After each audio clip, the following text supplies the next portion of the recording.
ইমাম মুয়াজ্জিনদের বেতন বাংলাদেশের মতো একটা মুসলিম কান্ট্রিতে রাষ্ট্রীয় কোষাগার থেকে দেওয়া উচিত। তো আমরা যদি সব রাজনৈতিক দল চাই তাহলে তার কোনো আপত্তি থাকার কোনো কথা নেই। ল্যান্ড ক্রুজার গাড়িতে তারা নামাজ পড়াতে আসে, নামাজ পড়ে ল্যান্ড ক্রুজার গাড়ি বাংলাদেশে আপনার বলতে গেলে প্রায় 4 কোটি টাকার মতো পড়ে যাবে। সেটা বলে যে এটা সরকার তাদেরকে দিয়েছে, বেতন প্রায় 4 থেকে 5 লক্ষ টাকা মিডল ইস্টে। আর আমাদের দেশে আমরা বলি 92% মানুষ মুসলমান। এই দেশে সবচেয়ে উপেক্ষিত আলেম ওলামারা, মসজিদের ইমাম মুয়াজ্জিনরা। আপনি দেখেন ওই যে কোটি কোটি টাকা খরচ করে একটা মসজিদ বানায়, কিন্তু কিপটামি করে ইমামের বেতন দিতে গিয়ে তারে দেয় 12,000 টাকা। বিভিন্ন প্রান্ত থেকে আগত সমাজের আলোর দিশার হিসেবে পরিচিত সম্মানিত ইমাম মুয়াজ্জিনগণ, বাংলাদেশের বিভিন্ন রাজনৈতিক অঙ্গনের শীর্ষ নেতৃবৃন্দ, ধর্মীয় নেতৃবৃন্দ, সকলকে গণ অধিকার পরিষদের পক্ষ থেকে সালাম জানাচ্ছি। আসসালামু আলাইকুম।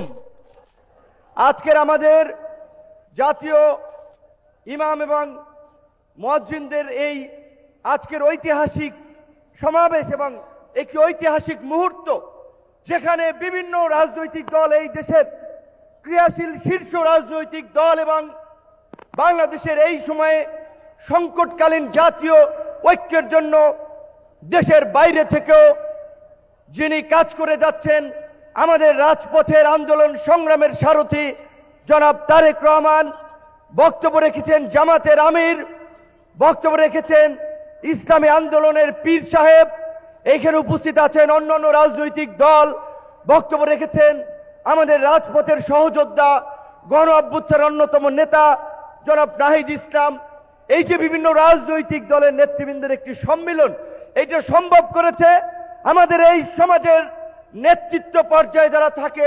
ইমাম শব্দের অর্থ নেতা, এবং সেই ইমামগণ, সেই জন্য তাদেরকে আমার অন্তরের অন্তঃস্থল থেকে ধন্যবাদ জানাচ্ছি, আল্লাহর প্রতি শুকরিয়া জানাচ্ছি যে আল্লাহ পাক আমাদেরকে এই ভরা মজলিসে উপস্থিত হওয়ার তৌফিক দিয়েছে। প্রিয় উপস্থিতি, আজকে বাংলাদেশ একটি ক্রান্তি লগ্নে উপস্থিত হয়েছে। আগামীতে একটি নির্বাচন অনুষ্ঠিত হবে।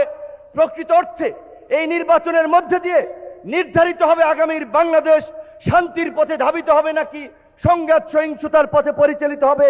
আগামীর বাংলাদেশ একটি স্বাধীন সার্বভৌম বাংলাদেশ হবে নাকি ওই ভারতীয় ভিনদেশী দাবেদারি শক্তির হাতে জিম্মি একটি করদ রাজ্য হবে। সেই সিদ্ধান্তে আমরা আজকে উপনীত হয়েছি। এই কারণে এটি একটি ঐতিহাসিক মুহূর্ত। সেই সময় ইমাম এবং মুয়াজ্জিনদের এই সম্মেলন আরেকটি ঐতিহাসিক সুযোগ আমাদের সামনে এনে দিয়েছে। আমি আপনাদের যে 7 দফা দাবি, সেটার প্রথম দফাটা আমি পড়ে শোনাতে চাই। এই কারণে এইখানে প্রথম দফা আপনারা বলেছেন, রাষ্ট্র পরিচালনার ক্ষেত্রে ইসলামী শরিয়াকে সর্বোচ্চ গুরুত্ব দিতে হবে, ভিন্ন ধর্মাবলম্বীদের ন্যায্য অধিকার নিশ্চিত করতে হবে। অত্যন্ত চমৎকার একটি কথা আপনাদের প্রথম দফা দাবিতে বলেছেন। যেমন ইসলামী শরিয়ার কথা বলেছেন, একই সাথে এই দেশে হিন্দু, বৌদ্ধ, খ্রিস্টান, অন্যান্য ধর্মের যে সমস্ত মানুষ বাস করে তাদের অধিকার নিশ্চিত কথা বলেছেন। এই যে একটা উদার দৃষ্টিভঙ্গি, আপনাদেরকে আমি আন্তরিকভাবেই সাধুবাদ জানাই। আমার নিজের ব্যক্তিগত একটা অভিজ্ঞতা শেয়ার করে, আমি কাতার সফর করেছিলাম 2022 সালে। আমাদের বাংলাদেশি আলেমরা আমাকে একটি সংবর্ধনা দিয়েছিল। পরে আমি অনেককে জিজ্ঞেস করেছিলাম, আপনারা কিরকম সুযোগ সুবিধা পান?